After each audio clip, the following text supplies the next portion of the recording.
Good morning साथियों। I am back. स्वागत है आप सभी का स्टडी एग्जाम एकेडमी में। तो साथियों, अपना टॉपिक महिला व बाल अपराध राजस्थान पुलिस कांस्टेबल वाले मेरे सारे कांस्टेबल भाइयों के लिए। हालांकि इसका अपना पूरा पूरा सिलेबस मैंने करवा दिया है। बहुत सारी क्लासें हो चुकी है। कम से कम 20 वीडियो आपको मिल जाएंगे, छोटे छोटे 10 मिनट के। यानी टोटल आप 2.5 से 3 घंटे में पूरा महिला बाल अपराध कंप्लीट कर सकते हो। ये 5 नंबर प्ले लिस्ट अलग से बनी हुई है, अपने चैनल पर जाकर देख सकता है कोई मित्र नया है तो। और अन्यथा बाकी आप सभी तो देख रहे हो।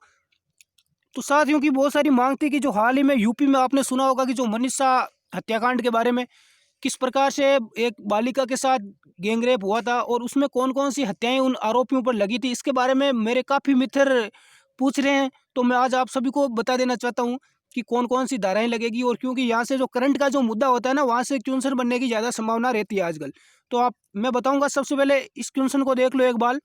बाल विवाह निषेध अधिनियम 2006 का उल्लंघन करने पर कितनी सजा का प्रावधान है?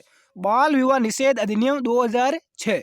अब देखो, इसका जो पहले मैं राइट आंसर बता देता हूँ, वो होगा बी होगा। 2 वर्ष की सजा होगी और इसके साथ में 1 लाख का जुर्माना होगा। अब इस साथ इतना ज़्यादा जुर्माना क्यों होगा?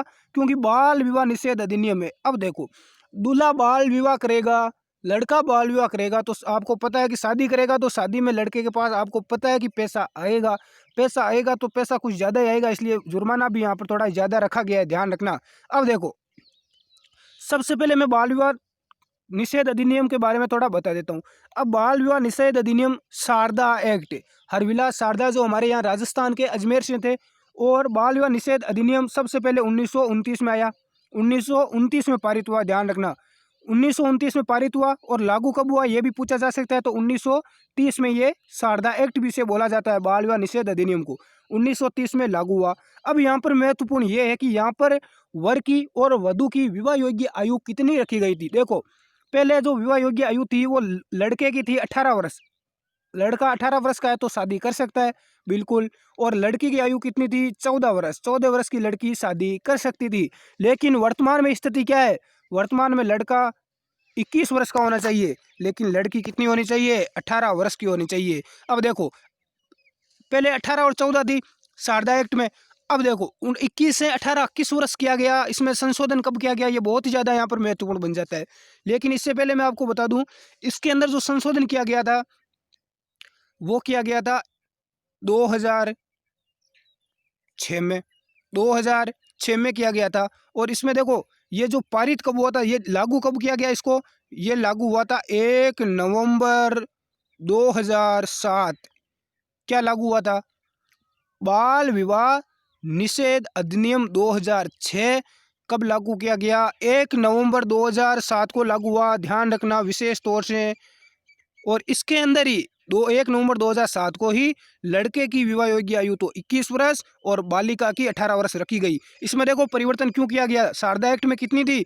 लड़के की देखो 18 थी और लड़की की 14 वर्ष थी।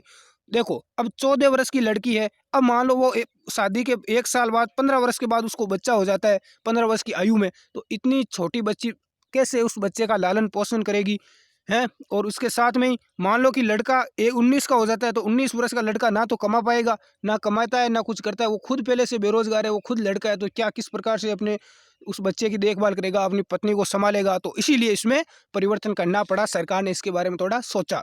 अब देखो, अब इसमें और क्या महत्वपूर्ण है, इसमें देखो सजा कितनी है, मैंने बता दिया। 2 वर्ष की तो सजा है इसका उल्लंघन करने पर। 2 वर्ष की सजा है, 2 वर्ष की जेल होगी और 1 लाख का जुर्माना होगा। अब बात करते हैं यहाँ मनीषा कांड की। ठीक है, मनीषा कांड जो हुआ था अभी यूपी में, जो सुनने को आ रहा था, हालांकि कुछ लोग बोल रहे हैं अफवाह है, अफवाह भी है, तो अभी हमें थोड़ा पता तो होना ही चाहिए। अब देखो, इसके अंदर क्या हुआ था, अपराध। अब जो देखो, एक मनीषा नाम की लड़की थी। मैं पूरी कहानी आपको थोड़ी बता देता हूँ ताकि आपको कहानी के माध्यम से याद हो सके साथियों। इसमें देखो, और आपका यदि कोई डाउट हो तो चैनल को आप सब्सक्राइब जरूर करें, स्टडी एग्जाम एकेडमी को। और नोटिफिकेशन वाला जो बेल आइकन वाला है वो दबा लें ताकि आपको नोटिफिकेशन मिल सके। और वीडियो को लाइक और शेयर जरूर करें दोस्तों के पास, ताकि मैं आपको रेगुलर क्लास दे सकूँ यदि आप ज़्यादा से ज़्यादा शेयर करोगे तो। इसमें देखो, और आपका यदि कोई डाउट है तो आप टेलीग्राम चैनल को ज्वाइन कर लें, इंस्टाग्राम पर पूछ सकते हैं, कमेंट करके पूछ सकते हैं। मैं आपको हर क्वेश्चन का जवाब दूंगा, आपकी कोई भी समस्या है। अब देखो साथियों, मैं थोड़ा मनीषा कांड के बारे में डिटेल से आपको बता देता हूँ। एक मनीषा नाम की लड़की थी, उत्तर प्रदेश यूपी की, ध्यान रखना उत्तर प्रदेश की थी। ये पूछा जा सकता है कहाँ की थी, उत्तर प्रदेश की थी। ये देखो खेतों में, आपको पता है अभी हाल ही में जो काम हो रहा है, खेतों के अंदर काम चल रहा है, किसान काम कर रहे हैं, तो वो खेत में काम करने के लिए गई थी, यानी जो बकरियां वगैरह चराने के लिए गई थी। उसके साथ वहाँ पर क्या होता है कि 4 दरिंदे होते हैं, 4 लड़के होते हैं। वो क्या करते हैं, वहाँ आते हैं खेत में और उसके साथ ज़बरदस्ती करते हैं, दुष्कर्म करते हैं। देखो उसमें कौन-कौन सी धाराएँ लागू होगी, क्या-क्या होगा। देखो सबसे पहले तो उस लड़की का क्या हुआ था, बाद में देखो उस लड़की की मृत्यु भी हो जाती है। सबसे पहले उसने क्या किया था, अपहरण। सबसे क्या पहले क्या हुआ था, उस लड़की का अपहरण किया गया। तो सबसे पहले उनके ऊपर कौन-सी धारा लगेगी, अपहरण वाली लगेगी। उसके बाद उन्होंने क्या किया, यौन उत्पीड़न किया। क्या किया, यौन उत्पीड़न किया। ये ध्यान रखना, लिख लेना इनमें कौन कौन सी धाराएं लागू होगी। यौन उत्पीड़न, तो यौन उत्पीड़न में कौन सी धारा लागू होगी रे, 354, याद करो 354, ध्यान रखना यौन उत्पीड़न 354 हो गई। उसके बाद उसके साथ रेप हुआ, उसका क्या किया गया, रेप किया गया। तो इसके अंदर धारा कौन सी लगी, धारा 375 और 76, धारा 375 और बलात्कार में धारा 375 और धारा 376 लगेगी, ध्यान रखना। फिर उसके साथ क्या हुआ, उस बाद में वो देखो बेहोश हो गई थी, अचेतन की स्थिति में चली गई थी। तो अचेतन वाली धारा कौन सी लगेगी, याद करो, अचेतन धारा 376 के, धारा 376 के लागू होगी, ध्यान रखना, लिख लेना, ये महत्वपूर्ण है। उसके बाद देखो, उसके बाद हत्या होगी, उसकी हत्या हुई थी, उसकी मृत्यु हो गई, यानी हत्या का प्रयास किया गया। तो हत्या का प्रयास किया तो धारा 302 और धारा 307, ध्यान रखना, धारा 302 और धारा 307। उसके साथ ही उसका देखो बाद में उसकी मृत्यु हो गई, उसका गला काट दिया गया, उसका मुंह तोड़ दिया गया। तो अंग भंग, उसके अंग क्या कर दिए गए, भंग कर दिए गए, रीढ़ की हड्डी तोड़ दी गई। तो अंग भंग की धारा कौन सी लागू होगी, धारा 509, धारा 509। तो ये धाराएं ध्यान रखना, और भी याद नहीं है तो बता देना, मैं आपको टेलीग्राम चैनल में डाल दूंगा पूरी। बढ़ते हैं अगले क्वेश्चन की ओर। क्वेश्चन संख्या 2 ये साथियों, बाल विवाह निषेध अधिनियम 2006 को कब लागू किया गया। बाल विवाह निषेध अधिनियम 2006 को 2006 में, 2007, 2008 या इनमें से कोई नहीं। अभी मैंने पहले बताया था कब लागू हुआ था, 2007 में हुआ था। अब डेट क्या है, 1 नवंबर 2007, ध्यान रख लेना, लिख लेना 1 नवंबर 2007।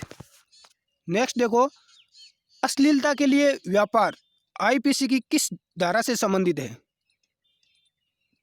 अश्लीलता के लिए व्यापार 292, ध्यान रखना, कई बार बता चुका हूं मैं, धारा 292 का संबंध है अश्लीलता के लिए व्यापार।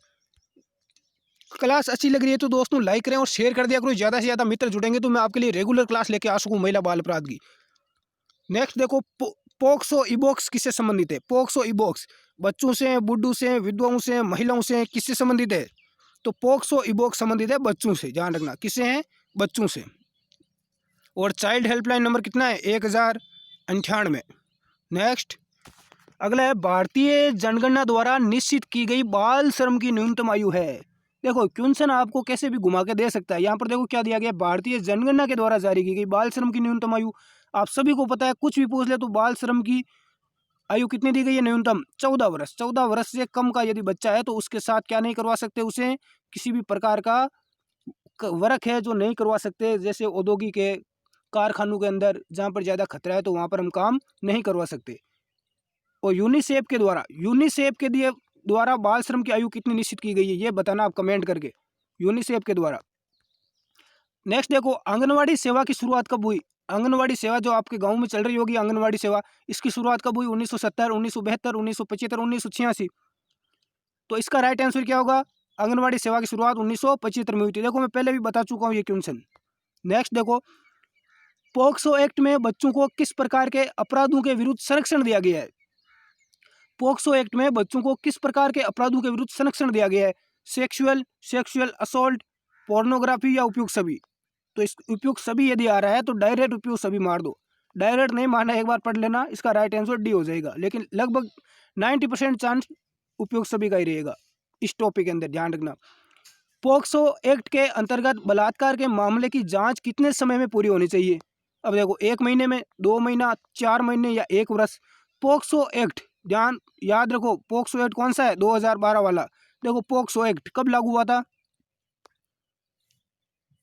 इसमें देखो मामले की जांच है वो 2 महीने में पूरी होनी चाहिए। यहाँ पर देखो 2 महीना दिया गया है, एग्जामिनर आपको 60 दिन भी दे सकता है, लेकिन ध्यान रखना 60 दिन में भी 2 महीने ही होते हैं, तो इसका विशेष ध्यान रखना। इसके अलावा अपने चैनल पर कंप्यूटर की क्लास चल रही है स्पेशल, राजस्थान पुलिस वालों के लिए ज्वाइन कर लो भाई। यदि कंप्यूटर के पुलिस के अंदर 20 से 30 क्वेश्चन आएंगे, 20 तो मिनिमम है, कम से कम 20 आएंगे और अधिकतम 30 क्वेश्चन आएंगे कंप्यूटर के।